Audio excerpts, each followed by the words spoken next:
അതുകൊണ്ട് ഞങ്ങളുടെ ഗ്രാമം ഒന്ന് അറിയിക്കുക എന്നൊരു മെയിൻ കോൺസെപ്റ്റാണ് ഞങ്ങളുടെ ഉള്ളത്. ഞങ്ങളുടെ വീഡിയോയിലൂടെ ഞങ്ങളുടെ നാട് കാണിക്കുക, ഞങ്ങളുടെ നാട്ടുകാരെ കാണിക്കുക, ഞങ്ങളെ നാട്ടിലുണ്ട് എന്ന് കുറച്ചുകൂടി പേര് അറിയാൻ വേണ്ടിയിട്ട്. ആൾക്കാർക്കിടയിൽ നമ്മളൊരു കില്ലാടി ആയിരിക്കാം. ആ കില്ലാടി പോകണു അല്ലെങ്കിൽ കില്ലാടികൾ പോകണമെന്ന് പറയുമ്പോൾ നമുക്ക് കേൾക്കുമ്പോൾ ഒരു നമ്മൾക്ക് എന്തെങ്കിലും വ്യത്യസ്തമായിട്ട് ചെയ്യണം. ഒറ്റൊന്നും റീച്ച് ആയിരുന്നില്ല. ഒറ്റയ്ക്ക് ഞങ്ങളൊരു 300 വീഡിയോ ചെയ്തു. 300 വീഡിയോ ചെയ്തു. ആ 300 വീഡിയോയ്ക്ക് ശേഷം ഒരു 350ാമത്തെ വീഡിയോ അല്ലെങ്കിൽ 330ാമത്തെ വീഡിയോ നമ്മൾ റീച്ച് ആയത്. ഇത് ഫസ്റ്റ് കോപ്പി ആയിരുന്നു, ഹിന്ദിക്കാരുടെ കോപ്പി ആയിരുന്നു. ഞങ്ങൾ അതിന് വേണ്ടി ഡെയിലി നമ്മൾ കൺസിസ്റ്റന്റ് ആയിട്ട് ഡെയിലി വീഡിയോ ഞങ്ങളുടെ പേജിൽ ഡെയിലി വീഡിയോ എന്തൊക്കെ സംഭവിച്ചാലും നമ്മൾ അന്ന് വീഡിയോ എടുത്തിടണം. ഞങ്ങളുടെ മൈൻഡ് സ്ക്രിപ്റ്റ് ഇല്ലേ, നമ്മൾ ഈ നാട്ടിലാണെന്ന് അറിയണം. പ്രത്യേകിച്ച് പാലക്കാട് എന്ന് പറയുമ്പോൾ ആ കില്ലാടികൾ എന്നൊരു ആൾക്കാർക്ക് തോന്നണം. ഒരു പേഴ്സണൽ ലോൺ എടുത്തു. പിന്നെ അങ്ങനെ നമ്മൾ ആ ലോൺ അടയ്ക്കാൻ വേണ്ടി പണിക്ക് പോകാൻ തുടങ്ങിയതാണ്. അങ്ങനെ കണ്ടിന്യൂസ് ആയി. പിന്നെ അത് ലോൺ ആയി, വീട്ടിലെ അവസ്ഥയായി, അങ്ങനെ പിന്നെ അങ്ങനെ പോയി.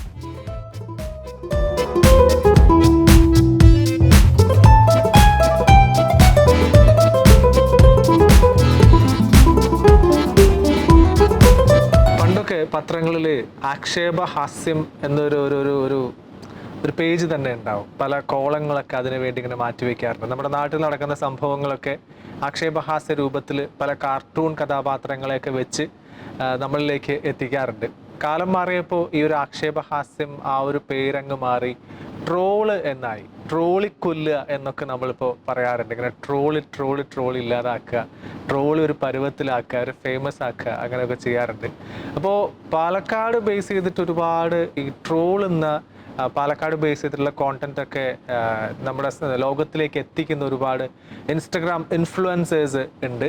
അതിലെ ഒരു പ്രധാനപ്പെട്ട പാലക്കാട് ബേസ് ചെയ്തിട്ട് പ്രവർത്തിക്കുന്ന അല്ലെങ്കിൽ പാലക്കാട് ബേസ് ചെയ്തിട്ടുള്ള പാലക്കാടൻ സ്ലാങ്ങിനെ ഒക്കെ ഇത്രയധികം പോപ്പുലർ ആക്കുന്ന ഇൻസ്റ്റഗ്രാം ഇൻഫ്ലുവൻസേഴ്സ് ആണ് ഇന്ന് നമ്മുടെ കൂടെ ജോയിൻ ചെയ്യുന്നത് ഗസ്റ്റ് റൂമിൽ. Welcome to guest room. This is RJ Sunil. നമ്മുടെ കൂടെ ഇന്ന് ജോയിൻ ചെയ്യുന്നു കില്ലാടി ഗ്രാമവാസി. ആ ഒരു പേര് തന്നെ ഒരു ഡിഫറെൻറ്റ് നെയിമാണ്. ജസ്റ്റ് നമ്മൾ ഇൻസ്റ്റയിൽ ഇങ്ങനെ സ്ക്രോൾ ചെയ്തുകൊണ്ടിരിക്കുന്ന സമയത്ത് ഈ ഒരു പേര് കണ്ടു കഴിഞ്ഞാൽ ഇതെന്ത് പേര് എന്ന് പറഞ്ഞ് നമ്മൾ ഫോളോ ചെയ്തിരിക്കും. ഒരൊറ്റ വീഡിയോ കണ്ടാൽ മതി നമ്മൾ ഫോളോ ചെയ്തിരിക്കും. അത്രയും സൂപ്പറായിട്ടുള്ള വീഡിയോസാണ്. അങ്ങനെ വീഡിയോയ്ക്ക് വേണ്ടി ഒരുപാട് വലിയ സാങ്കേതിക വിദ്യകളൊന്നും അവർ ഉപയോഗിക്കുന്നില്ല. അവരുടെ നാട്ടിൽ തന്നെയുള്ള കുറച്ച് കാര്യങ്ങളൊക്കെ ഉപയോഗിച്ച് കുറച്ച് ഒരു സ്പെഷ്യലായിട്ടുള്ള വീഡിയോ ആണ് അവരെപ്പോഴും റിലീസ് ചെയ്യാറുള്ളത്. കില്ലാടി ഗ്രാമവാസീസിനെ നിങ്ങൾക്ക് എല്ലാവർക്കും അറിയാം. അപ്പോൾ അവരാണ് ഇന്ന് എൻ്റെ മുമ്പിൽ ഗസ്റ്റ് റൂമിൽ ഇരിക്കുന്നത്. 3 പേരാണുള്ളത്. മനു, മജീഷ്, ശരത് 3 പേരാണ് നമ്മുടെ കൂടെ ഇന്ന് ജോയിൻ ചെയ്തിരിക്കുന്നത്. കില്ലാടി ഗ്രാമവാസീസ് എന്ന ആ ഒരു പേര് കാണുമ്പോൾ തന്നെ നമ്മൾ ആ ഒരു പേജ് ഫോളോ ചെയ്തിരിക്കും. അത്രയും ഡിഫറെൻ്റ് ആയിട്ടുള്ള ഒരു പേരാണ്. ഡിഫറെൻ്റ് ആയിട്ടുള്ള കോണ്ടന്റ് നമുക്ക് തരുന്ന, വളരെ നാച്ചുറൽ ആയിട്ട് തരുന്ന ഒരു പാലക്കാട്ടുകാരെ എങ്ങനെയാണോ അതേ രീതിയാണ് നമുക്ക് ആ ഒരു വീഡിയോയിലൊക്കെ കാണാനായിട്ട് സാധിക്കുക. നമുക്ക് ആ 3 പേരെ സ്വാഗതം ചെയ്യാം ഗസ്റ്റ് റൂമിലേക്ക്. മനു, മജീഷ്, ശരത്, സ്വാഗതം. പേര് വിളിക്കുന്നതിനേക്കാളും ഗ്രാമവാസി എന്ന് വിളിക്കുന്നതായിരിക്കും അല്ലേ ഇഷ്ടം? അല്ലേ ഇഷ്ടം. ശരിക്കും ഗ്രാമവാസിയാണോ? ഗ്രാമവാസിയാണ്. പൊതുവെ നമ്മൾ പണ്ടൊക്കെ പറയാറുണ്ടല്ലോ, ഗ്രാമവാസി എന്ന് പറയുമ്പോൾ എന്തോ ഒരു ലോക്കൽ സെറ്റപ്പ് എന്നൊക്കെ പറയാറുണ്ടല്ലോ. അങ്ങനെ കളിയാക്കിക്കൊണ്ടാണല്ലോ പറയാ. പിന്നെന്താണ് ഈ ഒരു ഗ്രാമവാസി എന്ന പേര് ചൂസ് ചെയ്യാൻ കാരണം? അതെന്താ സംഭവിച്ചു, ഞങ്ങളുടെ ഒരു ഗ്രാമപ്രദേശമാണ്. ഞങ്ങളുടെ ഒരു നാട് വന്നിട്ട് ഏകദേശം കുറച്ചുള്ളൊരു ടൗണിൽ നിന്ന് കുറച്ചുള്ളിലേക്ക് പോയിട്ടാണ് നമ്മുടെ വീട് വന്നിട്ട്. പക്ഷെ കാര്യമൊന്നുമില്ല, ഞങ്ങൾക്ക് 1 കിലോമീറ്റർ അപ്പുറത്ത് ടൗണാണ്. ഞങ്ങൾ അതുകൊണ്ട് ഞങ്ങളുടെ ഗ്രാമം ഒന്ന് അറിയിക്കുക എന്നൊരു മെയിൻ കോൺസെപ്റ്റാണ് ഞങ്ങളുടെ ഉള്ളത്. ഞങ്ങളുടെ വീഡിയോയിലൂടെ ഞങ്ങളുടെ നാട് കാണിക്കുക, ഞങ്ങളുടെ നാട്ടുകാരെ കാണിക്കുക, ഞങ്ങളെ നാട്ടിലുണ്ട് എന്ന് കുറച്ചുകൂടി പേര് അറിയാൻ വേണ്ടിയിട്ട്. അങ്ങനെയാണ് ഞങ്ങളുടെ പേര് വന്നത്. ഇപ്പോൾ ഗ്രാമവാസി എന്നൊരു പേര് നമ്മൾ അതിൽ നിന്ന് എടുത്തത്. പിന്നെ കില്ലാടി എന്നൊരു സംഭവം പറഞ്ഞു കഴിഞ്ഞാൽ നമ്മൾ ആൾക്കാർക്കിടയിൽ നമ്മളൊരു കില്ലാടി ആയിരിക്കണം. എന്തുകൊണ്ട് ഇത്രയും ആൾക്കാരുണ്ട്, ഇത്രയും കണ്ടന്റ് ക്രിയേറ്റേഴ്സ് ഉണ്ട്. അതൊന്നും നമ്മൾ വ്യത്യസ്തമായിട്ട് ഇപ്പോൾ അവരെ വിളിക്കും. ഇപ്പോൾ നമ്മളിപ്പോൾ ഫേമസ് ആയപ്പോൾ ആൾക്കാർ കില്ലാടി പോകണു അല്ലെങ്കിൽ കില്ലാടികൾ പോകണമെന്ന് പറയുമ്പോൾ നമുക്ക് കേൾക്കുമ്പോൾ ഒരു അതിന് വേണ്ടിയിട്ടൊക്കെ നമ്മളൊരു പേര് തന്നെ ചൂസ് ചെയ്യാൻ കാരണം. ഓക്കെ. എപ്പോഴാണ് നിങ്ങളുടെ ആ ഒരു പേജിന്റെ തുടക്കം? കൊറോണ ടൈമിൽ ഞങ്ങളൊരു ഫസ്റ്റ് ഒരു ചാനൽ തുടങ്ങിയിട്ടുണ്ടായിരുന്നു, ഫുഡിന്റെ ഒക്കെ. ഞങ്ങള് കുറെ പേര് ആലോചിച്ചു. പെട്ടെന്ന് ഞങ്ങൾ ഗ്രാമമാണല്ലോ, ഒരു ഗ്രാമവാസി ആയിക്കൂടാ, എന്തുകൊണ്ടാണ് ആയിക്കൂടാ. അവിടെ നിന്നാണ് ഞങ്ങൾ തുടങ്ങിയത്. ചെറിയ വീഡിയോ തുടങ്ങി. പിന്നെ അങ്ങനെ പെട്ടെന്ന് ഒരു വീഡിയോ റീച്ചായി. ഈ ഇൻസ്റ്റയിൽ റീച്ച് ആയി. പ്രഭു വീഡിയോ, അതായിരുന്നു ഞങ്ങളുടെ കഴുത്തിൽ. പ്രഭു, ആ ഒരു ഹിന്ദി ഡയലോഗ് അല്ലേ? അവിടെ നിന്ന് പിന്നെ എങ്ങനെയൊക്കെ ഇവിടെ എത്തി നിൽക്കുന്നു. എങ്ങനെ ഈ ഒരു ഐഡിയ ആരുടെ ആയിരുന്നു? അത് മനോഹരനാണ്. ഐഡിയ നമ്മൾക്ക് എന്താ വെച്ചാൽ നമ്മൾക്ക് എന്തെങ്കിലും വ്യത്യസ്തമായിട്ട് ചെയ്യണം എന്നൊരു കോൺസെപ്റ്റാണ് നമ്മുടെ മെയിൻ ആയിട്ട്. എന്താ വെച്ചാൽ എല്ലാവരും ജീവിച്ചു പോണ പോലെ ജീവിച്ചു പോയിട്ട് കാര്യമില്ല, നമ്മൾ അറിയണം. നമ്മൾ മരിക്കുന്ന സമയത്തെങ്കിലും 4 അല്ലെങ്കിൽ ഒരു 40 പേരെങ്കിലും അറിയണം. അതായിരുന്നു ഞങ്ങളുടെ മെയിൻ കോൺസെപ്റ്റ്. എന്ന് വെച്ചാൽ ഞങ്ങൾ ഇവിടെ ഉണ്ട്, അല്ലെങ്കിൽ ഇങ്ങനെ ഒരു പിള്ളേരുണ്ട് എന്നൊരു അറിയണം എന്നൊരു മെയിൻ മൈൻഡ് സെറ്റ് ആയിരുന്നു. അപ്പൊ ഞങ്ങൾ ചെയ്തുകൊണ്ടേയിരുന്നു. വീഡിയോ ഫസ്റ്റ് ഒന്നും റീച്ച് ആയിരുന്നില്ല. ഫസ്റ്റ് ഒക്കെ ഞങ്ങൾ ഒരു 300 വീഡിയോ ചെയ്തു. 300 വീഡിയോ ചെയ്തു. ആ 300 വീഡിയോയ്ക്ക് ശേഷം ഒരു 350ാമത്തെ വീഡിയോ അല്ലെങ്കിൽ 330ാമത്തെ വീഡിയോ ആണ് നമ്മൾ റീച്ച് ആയത്, ആ ഒരു കണ്ടന്റ് വന്നപ്പോൾ. അതിനുശേഷം പിന്നെ നമുക്ക് ഓഡിയൻസിനെ സജസ്റ്റ് ചെയ്യാൻ തുടങ്ങി. ഇങ്ങനത്തെ കണ്ടന്റ് എടുത്താൽ മതി, അല്ലെങ്കിൽ നിങ്ങൾ ഇങ്ങനെ ചെയ്താൽ കുറച്ചുകൂടി ഇതായിരിക്കും ഓഡിയൻസിനെ സജസ്റ്റ് ചെയ്യാൻ തുടങ്ങി. അപ്പൊ നമ്മൾ സ്വന്തമായിട്ട് കണ്ടന്റ് ഇങ്ങനെ മേക്ക് ചെയ്ത് ഫസ്റ്റ് ഒക്കെ കോപ്പി ആയിരുന്നു, ഹിന്ദിക്കാരുടെ കോപ്പി ആയിരുന്നു, ബംഗാളിസിന്റെ വീഡിയോ കോപ്പി ആയിരുന്നു ഫസ്റ്റ് ഒക്കെ. ആ സമയത്ത് കോപ്പി ചെയ്തപ്പോൾ നമുക്ക് മനസ്സിലായി അയ്യോ ഇത് അത്ര വർക്കൗട്ട് ആവില്ല മൈൻഡ് ആയിരുന്നു. പിന്നെ ഈ ഹേ പ്രഭു എന്ന് പറഞ്ഞ സംഭവം പെട്ടെന്ന് രാവിലെ ഇതുപോലെ ഞാൻ ഒരിക്കലും ഉറങ്ങിയണീറ്റ സമയത്തായിരുന്നു ഈ ഡയലോഗ് കേൾക്കണത്. അപ്പൊ നമുക്ക് എന്തുകൊണ്ട് അങ്ങനെ ചെയ്തുകൂടാ എന്നൊരു ഇതിൽ ഞങ്ങൾ ഡയലോഗ് പെട്ടെന്ന് പ്ലാൻ ചെയ്തായിരുന്നു. ഒരു 30 സെക്കൻഡ് വീഡിയോ ആയിരുന്നു അത്. ഒരു ദിവസം പോസ്റ്റ് ചെയ്തു നോക്കുമ്പോൾ വലിയ വ്യൂസ് ഒന്നുമില്ല. പിന്നെ പിറ്റേ ദിവസം ആകുമ്പോൾ നമുക്ക് ഒരു 50,000 വ്യൂസ് എത്തി. ഇനി പിറ്റേ ദിവസം ആയപ്പോൾ ഏകദേശം അതൊരു 5 ലക്ഷം വ്യൂസ് ആയി. അപ്പൊ നമുക്ക് മനസ്സിലായി ഇത് കയറുന്നുള്ളത്. പിന്നെ ഏകദേശം ഒരു 3-4 ദിവസത്തിനുള്ള ഒരു 3 മില്യൺ കടന്നു. 3 മില്യൺ കടന്നു. അതെ, ഭയങ്കരമായൊരു സന്തോഷമായി ഞങ്ങൾക്ക്. ഞങ്ങളുടെ വീഡിയോ ആൾക്കാർ അറിയാൻ തുടങ്ങി, നമ്മുടെ ചുറ്റുവട്ടത്തിലേക്ക് ആൾക്കാർ അറിയാൻ തുടങ്ങി, സംസാരിക്കാൻ തുടങ്ങി ഞങ്ങളെ കുറിച്ച്.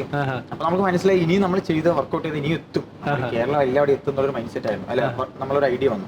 അപ്പൊ ഞങ്ങൾ അതിനുവേണ്ടി ഡെയിലി നമ്മൾ കൺസിസ്റ്റന്റ് ആയിട്ട് ഡെയിലി വീഡിയോ ഞങ്ങളുടെ പേജിൽ ഡെയിലി വീഡിയോ നമ്മളത് മുടക്കില്ല. എന്ന് വെച്ച് കഴിഞ്ഞാൽ ഞങ്ങളുടെ ഷൂട്ടൊക്കെ രാവിലെ നേരത്തെയാണ്. അതെ, അപ്പൊ എന്ന് വെച്ചാൽ ഞങ്ങളുടെ ഗ്രാമം ഭയങ്കര സൈലന്റ് ആയിരിക്കും. അത് കുറച്ചുകൂടി കഴിഞ്ഞ് കഴിഞ്ഞാൽ പിന്നെ ആൾക്കാർ അങ്ങോട്ടും ഇങ്ങോട്ട് പോക്ക് വണ്ടി അങ്ങനെയൊക്കെ ഉണ്ട്. ഞങ്ങൾക്ക് സ്ഥലം എന്ന് പറഞ്ഞാൽ ഞങ്ങൾ റോട്ടിൽ തന്നെ ഷൂട്ട് ചെയ്യാം. ആ ഒരു സ്ഥലം ഗ്രാമീണ ഭംഗിയൊക്കെ ആയിട്ട് ഞങ്ങൾ ഷൂട്ട് ചെയ്യാം. അപ്പൊ അതിനുവേണ്ടി ഞങ്ങൾ രാവിലെ നേരത്തെ എണീക്കും. ഒരു 6 മണിക്കൊക്കെ എണീറ്റ് ഒരു 7 മണിയാകുമ്പോൾ പിള്ളേരൊക്കെ വിളിച്ചാൽ ഇപ്പോൾ ഷൂട്ട് ചെയ്യും. ഒരു 8 മണി വരെ ഷൂട്ട് ചെയ്യും. അത് കഴിഞ്ഞിട്ട് നമ്മൾ അന്ന് തന്നെ എഡിറ്റ് ചെയ്ത് വൈകിട്ട് അപ്ലോഡ് ചെയ്യും. നമുക്ക് ടൈം ഉണ്ട്, ഒരു 6:30 എന്നൊരു ടൈം ഉണ്ട്. അപ്പൊ നമ്മൾ അപ്ലോഡ് ചെയ്യും. നമ്മുടെ ടാർഗറ്റ് ആണ് അല്ലേ? എന്തൊക്കെ സംഭവിച്ചാലും നമ്മൾ അന്ന് വീഡിയോ എടുത്ത് ഇടണം, ഞങ്ങളുടെ മൈൻഡ്. Okay okay. ഈ സ്ക്രിപ്റ്റ് ഒക്കെ ആരാ റെഡിയാക്കുന്നത്? സ്ക്രിപ്റ്റ് ഇല്ല. സ്ക്രിപ്റ്റ് ഇല്ലേ? ആണോ? സ്പോട്ടിൽ പ്ലാൻ ചെയ്ത് ചെയ്യുന്നതാണ്. നമ്മൾ അവിടെ എത്തും. അവിടെ എത്തിക്കഴിഞ്ഞാൽ നമുക്ക് ഇത് ചെയ്യാം. അല്ല, ഒരു കോൺസെപ്റ്റ് ഉണ്ടാവും. ഒരു കോൺസെപ്റ്റ് നമുക്കൊരു മനസ്സിലുണ്ടാവും. ഇന്ന് ഇത് ചെയ്താൽ മതി എന്നൊരു കോൺസെപ്റ്റ് ഉണ്ടാവും. അപ്പൊ നമ്മൾ ആ സമയത്ത് നമ്മുടെ ലൊക്കേഷൻ എത്തുമ്പോൾ ഇങ്ങനെയായിരിക്കും സംഭവം എന്നൊരു കണ്ടന്റ് പറയും. അപ്പൊ ഇവര് ഡയലോഗ് ഇങ്ങനെ കൊണ്ടുവരും. ഇതാണ് ഡയലോഗ് എന്ന് പറഞ്ഞിട്ട് പറയുമ്പോൾ നമ്മളത് കുറച്ചുകൂടി ഡെവലപ്പ് ചെയ്തിട്ട് വീഡിയോ ഔട്ട് ചെയ്യും. അല്ലാതെ സ്ക്രിപ്റ്റ് എഴുതിയിട്ട് പ്ലാനിങ്ങേ ഇല്ല. ഡെയിലി ഷൂട്ട് ആയിരിക്കുന്ന സ്ക്രിപ്റ്റ് ഇല്ല. നമുക്ക് മൈൻഡിൽ വരുന്നതാണ്. ഡയലോഗ് ആണെങ്കിലും എന്താണ് മൈൻഡിൽ വരുന്നതാണ്. അതെ, ഇപ്പൊ 300-350 വീഡിയോ ഒരു വീഡിയോ പോലും സ്ക്രിപ്റ്റ് അല്ല. എല്ലാം സ്പോട്ടില് ഡയലോഗ് എല്ലാം. ഒരു ചെറിയൊരു വിഷയം പറയും, അത് നമ്മള് സ്പോട്ട് ഡയലോഗ് ഉണ്ടെങ്കിൽ അപ്പൊ തന്നെ എല്ലാം പറയും. ഓക്കെ. ഈ ഒരു പാലക്കാടൻ സ്ലാങ്ങിൽ തന്നെ പറയാനുള്ള കാരണം? പാലക്കാടൻ സ്ലാങ് തന്നെ പറയാണെന്ന് വെച്ചാൽ നമ്മളെ പാലക്കാടാണ്. നമ്മൾ ഈ നാട്ടിലാണെന്ന് അറിയണം. അപ്പൊ എന്താ വെച്ചാൽ പാലക്കാട് എന്ന് പറയുമ്പോൾ ആ കില്ലാടികൾ എന്നൊരു ആൾക്കാർക്ക് തോന്നണം, അവിടെ കില്ലാടികൾ ഉണ്ടല്ലോ, അല്ലെങ്കിൽ അവിടെ പോയ കില്ലാടികൾ ഉണ്ടല്ലോ എന്നൊരു ഇത് വരണം. അതായിരുന്നു മെയിൻ നമ്മുടെ ഇത്. പാലക്കാട് നമ്മുടെ ഗ്രാമത്തിൽ എന്താ വെച്ചാൽ നമ്മളില്ലെങ്കിൽ പാലക്കാട് നാട് മെയിനായിട്ട് കൊണ്ടുവരാം. കുറെ ആൾക്കാർക്ക് പറഞ്ഞ് പാലക്കാട് അധികം ഡെവലപ്പ് ആയിട്ടില്ല, ഇപ്പൊ ഭാഷ കൊണ്ടാണെങ്കിൽ ഭാഷ കൊണ്ട് എന്നൊക്കെ പറയുന്നുണ്ട്. പക്ഷെ നമ്മളെന്താ വെച്ചാൽ നമ്മുടെ ഭാഷ മെയിനായിട്ട് നമുക്ക് കൊണ്ടുവരണം. അത് നമ്മൾ എന്തുകൊണ്ട് ചോദിച്ചാൽ പാലക്കാട് ആ ഭാഷയിലാണ് നമുക്ക് ആൾക്കാർ ഇഷ്ടപ്പെടാൻ തുടങ്ങിയത്. അപ്പൊ അന്യ ജില്ലക്കാരാണെങ്കിലും നമുക്ക് മെസ്സേജ് ഇടാം, നിങ്ങളുടെ സ്ലാങ് സൂപ്പറാണ് അത് പറയുന്നുണ്ട്, നിങ്ങളുടെ സ്ലാങ് സൂപ്പറാണ് സംസാരം. പക്ഷെ നമുക്ക് വീഡിയോ എടുക്കുമ്പോൾ അങ്ങനെ വരുന്നുണ്ട്, പക്ഷെ നമുക്ക് പുറത്തു പോയി സംസാരിക്കുമ്പോൾ അത്ര പെട്ടെന്ന് വരുന്നില്ല പാലക്കാട്. അത് ശരിയാണ്. ഓക്കെ. ഈ വീഡിയോ ഷൂട്ട് ചെയ്യണതൊക്കെ ആരാണ്? ഇത് ആ ക്വാളിറ്റിയിൽ ഷൂട്ട് ചെയ്യണല്ലോ നമ്മളിപ്പോ ഇൻസ്റ്റാഗ്രാമിലൊക്കെ ഇടുന്ന സമയത്ത്. അപ്പൊ ആരാണ് ഷൂട്ട് ചെയ്യുന്നത്, എഡിറ്റ് ചെയ്യുന്നതൊക്കെ ആരാണ്? അത് ഞങ്ങൾ തന്നെ ചെയ്യും. ഞങ്ങൾ 3 പേര് മാറി ചെയ്തുകൊണ്ടിരിക്കും. ഇപ്പോ 2 പേര് അവിടെ നിൽക്കുകയാണെങ്കിൽ ഒരാൾ ഷൂട്ട് ചെയ്യും, പിന്നെ അടുത്ത കൊടുക്കും, അങ്ങനെ. Okay okay. വീണ്ടും റീടേക്ക് ഒക്കെ ആവാറുണ്ടോ അങ്ങനെ? ഓക്കെ. ഒരു റീല് ഷൂട്ട് ചെയ്യാനായിട്ട് ഏകദേശം എത്ര സമയം എടുക്കും? ഒരു റീല് ഷൂട്ട് ചെയ്യാൻ വേണ്ടിയിട്ട് നമ്മളൊരു 7 മണിക്ക് ഷൂട്ട് തുടങ്ങി കഴിഞ്ഞാൽ ഏകദേശം ഒരു അവിടെ എത്തി സ്ക്രിപ്റ്റ് ഒക്കെ വന്ന് ഡയലോഗ് ഒക്കെ സെറ്റ് ചെയ്യുമ്പോൾ തന്നെ ഏകദേശം ഒരു 7:15 ആവും. അത്ര സമയം കൊണ്ട് ആവും, സെറ്റ് ആവും. അത്ര സമയം കൊണ്ട് ആക്കും. എന്നിട്ട് പിന്നെ നമ്മൾ ഷൂട്ട് ചെയ്യുന്ന സമയത്ത് എന്താ സംഭവിച്ചു കഴിഞ്ഞാൽ ഈ ഡയലോഗ് വേണ്ട എന്നിട്ട് അത് മാറ്റാം എന്ന് പറഞ്ഞപ്പോൾ ഒരു 7:45 ആവും. നമ്മൾ ഷൂട്ട് ചെയ്യുമ്പോൾ ഒരു 1.25 മണിക്കൂർ എന്തായാലും പിടിക്കും. 1.25 മണിക്കൂർ. ഓക്കെ. മണിക്കൂർ പിടിക്കും. വേറെ എന്തെങ്കിലും ജോലി ചെയ്യുന്നുണ്ടോ? അതോ? ജോലി ചെയ്യുന്നുണ്ട്. എന്തൊക്കെയാ ചെയ്യുന്നത്? ഞാൻ എഡിറ്ററാണ്. നമ്മുടെ Palakkad study abroad okay okay ആ ഞാൻ ഒരു ഏട്ടൻ്റെ ഷോപ്പിൽ പോകുന്നുണ്ട്. ഓക്കെ ഓക്കെ മനു ഞാൻ വർക്ക് ചെയ്യുന്നു, ഞാൻ പുലിപ്പണി ചെയ്യുന്നുണ്ട്. ഞാൻ ഇന്റർലോക്കിന് വർക്കിനൊക്കെ പോകുന്നുണ്ട്. ഓക്കെ ഓക്കെ ഒപ്പം തന്നെ ഈ ഒരു കാര്യം ചെയ്യുന്നത്. നമുക്ക് റീൽ എന്നത് ഒരു വരുമാന മാർഗം ആയിട്ടില്ല. ഇപ്പോഴാണ് പ്രൊമോഷൻസ് ഒക്കെ വരാൻ തുടങ്ങിയത്, പക്ഷെ ഒരു വരുമാന മാർഗം ആയിട്ടില്ല. നമ്മളെന്താ വെച്ചാൽ നമ്മുടെ കുടുംബം നോക്കണം, അല്ലെങ്കിൽ പിള്ളേർക്ക് എന്തെങ്കിലും വേണമെങ്കിൽ അതും ചിലവൊക്കെ നമ്മൾ നോക്കുകയാണെങ്കിൽ പണിക്ക് പോവാൻ. ഓക്കെ ഓക്കെ ഈ ഒരു റീലിനായിട്ട് എന്തെങ്കിലും എക്സ്പെൻസ് ഉണ്ടായിരുന്നോ നിങ്ങളുടെ കയ്യിൽ? അത് ജസ്റ്റ് നിങ്ങളുടെ ആ സമയം മാത്രമാണോ? അല്ല, സമയമല്ല. സമയം നമ്മൾ ഇൻവെസ്റ്റ് ചെയ്യും. അതിന് മുമ്പ് നമുക്ക് എന്താ വെച്ചാൽ ക്വാളിറ്റി ആയിട്ട് ഒരു വീഡിയോ എടുക്കുന്ന ഒരു മൈൻഡ് വന്നു. ഫസ്റ്റ് ഞങ്ങൾ ഷൂട്ട് ചെയ്തത് ഒരു മോട്ടോറോള ഫോണിലായിരുന്നു. അതിൽ ക്വാളിറ്റി ഒന്നും ഉണ്ടായിരുന്നില്ല. നമ്മൾ മറ്റുള്ളവരുടെ വീഡിയോ വെച്ച് നോക്കുമ്പോൾ നമുക്ക് ക്വാളിറ്റിയേ ഇല്ല. പിന്നെ നമുക്ക് എങ്ങനെയും ഒരു ഫോൺ വാങ്ങണം, നല്ലൊരു ഫോൺ വാങ്ങിയിട്ട് അതിൽ വീഡിയോ എടുക്കുന്ന ഒരു മൈൻഡ് ആയിരുന്നു. ഞങ്ങളുടെ വീടിന്റെ അടുത്ത പിള്ളേർക്കൊന്നും അങ്ങനെ വലിയ ഫോണൊന്നും ഉണ്ടായിരുന്നില്ല. അപ്പൊ ഞങ്ങൾ അതിനുവേണ്ടി ഒരു ലോൺ എടുത്തു. ഫോൺ വാങ്ങിക്കാൻ ഒരു പേഴ്സണൽ ലോൺ എടുത്തു. ലോൺ എടുത്ത് നമുക്ക് അന്നും നമ്മളാരും പണിക്കൊന്നും പോയിട്ടില്ല. അന്ന് എല്ലാവരും ചെറിയ പിള്ളേർ വീട്ടിൽ വെറുതെ ഇരിക്കുന്നത് എങ്ങനെയും. പക്ഷെ ആ ലോൺ അടയ്ക്കാൻ പറ്റുന്ന ഒരു മൈൻഡ് ഉണ്ടായിരുന്നു. അപ്പൊ ഒരു ലോൺ എടുത്ത് അന്ന് S20 മേടിച്ചു, ഒരു ഫോൺ S20 മേടിച്ച് അതിൽ ഷൂട്ട് ചെയ്യാൻ തുടങ്ങി. അതിൽ ഷൂട്ട് ചെയ്ത് എഡിറ്റ് ചെയ്ത് കഴിഞ്ഞപ്പോൾ ആൾക്കാർക്ക് കുഴപ്പമില്ല, ക്വാളിറ്റി കുഴപ്പമില്ലെന്നൊക്കെ ചില ആൾക്കാർ കമന്റ് ചെയ്യാനും വീട്ടിലൊക്കെ ഒന്ന് പറയാൻ തുടങ്ങി. പിന്നെ അങ്ങനെ നമ്മൾ ആ ലോൺ അടയ്ക്കാൻ വേണ്ടി പണിക്ക് പോകാൻ തുടങ്ങിയതാണ്. പിന്നെ അതങ്ങനെ കണ്ടിന്യൂസ് ആയി. പിന്നെ അത് ലോണായി, പിന്നെ വീട്ടിലെ അവസ്ഥയായി, അങ്ങനെ പോയി. പിന്നെ അതിനുശേഷം ഇപ്പോൾ പ്രൊമോഷൻസും കാര്യങ്ങളൊക്കെ വന്ന് പിന്നെ കുറച്ച് രീതിയിൽ നമുക്ക് വരുമാനമൊക്കെ വരാൻ തുടങ്ങി. നമ്മളിപ്പോൾ ഫോൺ കുറച്ച് അപ്ഡേറ്റ് ഒക്കെ ചെയ്യുന്നുണ്ട്. പിന്നെ ഇപ്പൊ എല്ലാവർക്കും ഫോണായി, പിള്ളേർക്കൊക്കെ അത്യാവശ്യം നല്ല ഐഫോൺ അല്ലെങ്കിൽ S25 Ultra അങ്ങനെ കുറെ ഫോണുകളൊക്കെ ആയി. നമുക്ക് മെല്ലെ മെല്ലെ ഡെവലപ്പ് ചെയ്തെടുക്കണം. ആ ലോൺ അടച്ച് കഴിഞ്ഞോ? ലോൺ അടച്ച് കഴിഞ്ഞല്ലേ? ഓഡിയൻസിന്റെ സപ്പോർട്ട് കൊണ്ട് ലോൺ അടച്ച് കഴിഞ്ഞു. ഓക്കെ. പിന്നെ എങ്ങനെയാണ് ഈ മുത്തശ്ശി കഥാപാത്രം എൻ്റർ ആവുന്നത് എപ്പോഴാണ്? മുത്തശ്ശി കഥാപാത്രം എൻ്റർ ആവുന്നത് പാവത്തിന് പണിയെടുപ്പിക്കുക ഈ പ്രായത്തിൽ നിങ്ങൾ എല്ലാരും കൂടെ? സത്യം പറഞ്ഞ പണിയെടുപ്പിക്കില്ല. ആദ്യം ആർക്കും ഒരു ഇൻട്രസ്റ്റ് ഉണ്ടായിരുന്നില്ല. നമ്മൾ ഈ ചെയ്യുന്നത് ഒരു കോമാളി തരമാണെന്ന് എല്ലാവരും പറഞ്ഞു. നാട്ടുകാർ സ്വാഭാവികം അല്ല, നാട്ടുകാരൊഴികെ എന്റെ കൂടെ പിള്ളേർ എല്ലാവരും പറഞ്ഞു. ഞങ്ങൾക്ക് ഈ ഒരു 3 പേരല്ലാതെ ഒരു 5-6 പേര് കൂടി ഉണ്ട്. അനിയന്മാര് അങ്ങനെ കുറച്ച് ടീമുണ്ട്. ഇവര് മാത്രം നമ്മളെ വീഡിയോ എടുക്കാൻ സപ്പോർട്ട് ചെയ്യും, എഡിറ്റ് ചെയ്യാൻ സപ്പോർട്ട് ചെയ്യും, ഇല്ലെങ്കിൽ അങ്ങനെ ചെയ്താൽ മതി കൊണ്ട് പറയും. പക്ഷെ കുറച്ച് പിള്ളേർ എന്നിട്ടും പറഞ്ഞു അവർ ചെയ്യുന്നത് അങ്ങനെയാണ്. നമ്മളെ ട്രോളിക്കൊണ്ടിരുന്നു. നമ്മളിവിടെ ട്രോളുമ്പോൾ നമ്മളെ ട്രോളാൻ കുറച്ച് പുറത്തുനിന്ന് ആൾക്കാർ വേണ്ട, നമ്മുടെ കൂടെ തന്നെ ഉണ്ട്. അങ്ങനെ അപ്പൊ അവർ ട്രോളിക്കൊണ്ടിരുന്നു. അപ്പൊ വീട്ടിലൊക്കെ എല്ലാവരും കാണാൻ തുടങ്ങിയപ്പോ കുറച്ച് പേരൊക്കെ ഒന്ന് പറഞ്ഞു, ആ മക്കള് വീഡിയോ ഒക്കെ ചെയ്യുന്നുണ്ട്, നന്നായിട്ടുണ്ട് എന്നൊക്കെ പറഞ്ഞു, എന്റർടൈൻമെന്റ് പറഞ്ഞു. അപ്പൊ നമ്മുടെ ഒരു കണ്ടന്റ് വന്നിട്ട് ഒരു മുത്തശ്ശിനെ കൊണ്ടുവരാനുള്ള ഒരു മൈൻഡ് വന്നു. അതെ, മുത്തശ്ശിനെ എങ്ങനെയെങ്കിലും കൊണ്ടുവരണം, മുത്തശ്ശി അറിയട്ടെ, നാട്ടുകാർ അറിയട്ടെ, ഫേമസ് ആവട്ടെ എന്ന് പറഞ്ഞാൽ മുത്തശ്ശിനെ ഒരു വീഡിയോ കൊണ്ടുവന്നു. അന്ന് ഒരു കർക്കിടക സമയമായിരുന്നു. ആ സമയത്തൊരു മുത്തശ്ശിന്റെ ഒരു നമ്മുടെ പണ്ടത്തെ ഈ ബലിയിടുന്ന ചടങ്ങൊക്കെ ഉണ്ടല്ലോ, മരിച്ചുപോയവരെ ഇപ്പോഴുണ്ട്. നമ്മുടെ നാട്ടിൻപുറത്തൊക്കെ ഇപ്പോഴും ചെയ്യുന്നുണ്ട്. അപ്പൊ അതിനു വേണ്ടിയിട്ട് എന്താ വെച്ച് കഴിഞ്ഞാൽ ഞാൻ ആ ഒരു വീഡിയോയിൽ കാക്കയായിട്ട് അഭിനയിച്ചു. മുത്തശ്ശി എന്താ വെച്ച് കഴിഞ്ഞാൽ ചൂല് കൊണ്ട് ഇങ്ങനെ എറിയുന്നത് കാക്കനെ. അന്നൊരു ദിവസം മാത്രം കാക്കനെ വിളിക്കുന്നതും ബാക്കിയുള്ള ദിവസങ്ങൾ കാക്ക വീട്ടിൽ വന്ന് എറിഞ്ഞു ഓടിക്കുന്നത്. ആ ഒരു ഷൂട്ടാണ് ഞങ്ങൾ ചെയ്തിട്ടുണ്ട്. അത് ഇൻസ്റ്റാഗ്രാമിൽ വലിയ പോപ്പുലർ ആയില്ല, പക്ഷെ ഫേസ്ബുക്ക് പേജിൽ ഓട്ടോമാറ്റിക്കലി അപ്ലോഡ് ചെയ്തിട്ട് ഫേസ്ബുക്ക് പേജിൽ നല്ല വ്യൂസ് ആയി, ഒരു 5 ലക്ഷം വ്യൂസ് ആയി. അങ്ങനെ ഫേസ്ബുക്ക് ഉപയോഗിക്കുന്ന വലിയ വലിയ ആൾക്കാരാണല്ലോ, അമ്മാവന്മാര് അല്ലെങ്കിൽ നമ്മുടെ അങ്ങനെ അവരൊക്കെ അറിഞ്ഞിട്ട് എന്റെ അടുത്ത് ആരാണ് എന്താണെന്ന് ചോദിച്ചു. ഞാൻ പറഞ്ഞു നമ്മുടെ മുത്തിയമ്മേനാണ്, അച്ഛമ്മേനാണ് എന്നൊക്കെ പറഞ്ഞു. അങ്ങനെ കുറച്ച് പേരൊക്കെ അതിനുശേഷം മുത്തിയമ്മ ഒരു പരിപാടിക്ക് പോയി, നമ്മുടെ വീട്ടിന്റെ അവിടെ തന്നെ ഒരു പരിപാടിക്ക് പോയി. ഒരു പറഞ്ഞോണെന്ന് പറഞ്ഞു, നിശ്ചയെന്നൊക്കെ പറയുന്നത് പാലക്കാട് പറഞ്ഞോണ്ട്. അപ്പൊ അവിടെ പോയ സമയത്ത് ഈ അമ്മായിമാരും ഈ മാമന്മാരൊക്കെ വന്നിട്ട് മുത്തിയമ്മന്റെ അടുത്ത് പറഞ്ഞു വീഡിയോസ് ഒക്കെ നന്നായിട്ടുണ്ട് പറഞ്ഞു. അപ്പൊ മുത്തിയമ്മക്ക് തോന്നി എന്നെയും ആൾക്കാർ തിരിച്ചറിയുന്നുണ്ട്, കുഴപ്പമില്ലെന്ന് തോന്നി. ആദ്യമൊക്കെ ഒരു ചമ്മൽ വന്നു മുത്തിയമ്മയ്ക്ക്. അയ്യോ ഇവരൊക്കെ നമ്മളെ നോക്കുന്നുണ്ടല്ലോ എന്നൊരു.